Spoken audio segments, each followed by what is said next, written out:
comment distinguer l'usage d'une eau distillée d'une eau déminéralisée.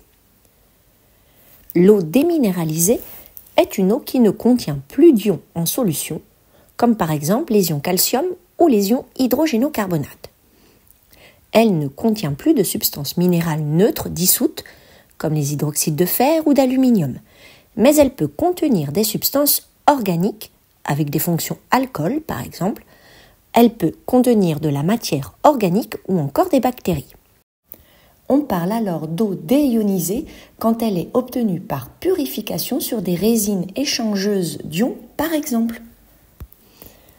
Dans l'usage courant, l'eau déminéralisée est utilisée dans des applications où il convient d'éviter la formation de dépôts indésirables suite à l'évaporation de l'eau. C'est le cas entre autres pour l'eau des fers à repasser à vapeur ou l'eau de rinçage finale des voitures dans les stations de lavage. Elle est aussi utilisée pour les chaudières à haute pression afin d'éviter l'entartrage des tubes de chauffe par le carbonate ou le sulfate de calcium notamment. Pour préserver la santé des plantes, l'eau déminéralisée en pulvérisateur permet de vaporiser les feuilles sans risque de voir apparaître des traces blanches de calcaire sur la plante. Mais quelle différence existe-t-il avec l'eau distillée ? L'eau distillée est une eau purifiée préparée par distillation d'eau potable. La distillation de l'eau passe toujours par une phase de réchauffement avant son refroidissement qui aboutit à donner lieu à l'eau distillée. Pour bien comprendre, imaginez une goutte d'eau partant en vacances laissant derrière elle tout le bagage inutile. Elle s'élève légère sous forme de vapeur puis retombe pure et limpide. Ce procédé permet de retirer la quasi-totalité des sels minéraux et organismes que l'on pourrait retrouver dans l'eau de source ou l'eau du robinet. Cette eau ne crée pas de dépôt de tartre ou de calcaire. Si cette eau est réputée pour sa pureté, elle possède aussi des particularités qui la distinguent de l'eau du robinet ou de source.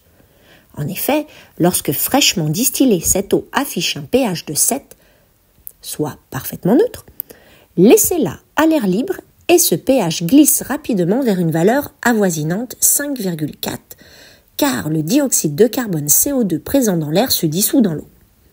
Cela rend l'eau légèrement acide, d'où ce changement de pH. L'eau distillée, dénuée de la majorité de ses ions, affiche une conductivité quasi nulle. Cependant, l'eau distillée n'est pas complètement dépourvue de conductivité. En réalité, elle possède une infime capacité à conduire l'électricité, principalement à cause de la présence de dioxyde de carbone dissous et d'autres gaz qui peuvent se dissocier légèrement en ions. Sachez que l'eau distillée a d'innombrables applications et utilisations. Cette eau se révèle être un allié incontournable pour les laboratoires et la recherche scientifique. Mais elle est aussi utilisée dans le secteur médical et pharmaceutique. Il n'y a pas de place pour l'erreur. Que ce soit pour fabriquer des médicaments ou réaliser des interventions chirurgicales, chaque étape est rigoureusement contrôlée pour garantir la sécurité du patient. Au-delà de la fabrication des médicaments, l'eau distillée joue un rôle essentiel dans le nettoyage et la stérilisation des équipements médicaux. L'eau distillée, exempte de minéraux, prévient l'entartrage d'appareils comme le fer à repasser et garantit un repassage sans trace ni résidus. Enfin, les passionnés d'aquarium vous le diront, la qualité de l'eau est primordiale pour la santé de leurs poissons. L'eau distillée, souvent mélangée à de l'eau du robinet pour ajuster la dureté, permet de créer un environnement sain en évitant les fluctuations chimiques qui peuvent être néfastes pour les espèces aquatiques délicates. Voilà, maintenant, vous êtes capable de distinguer une eau distillée d'une eau déminéralisée.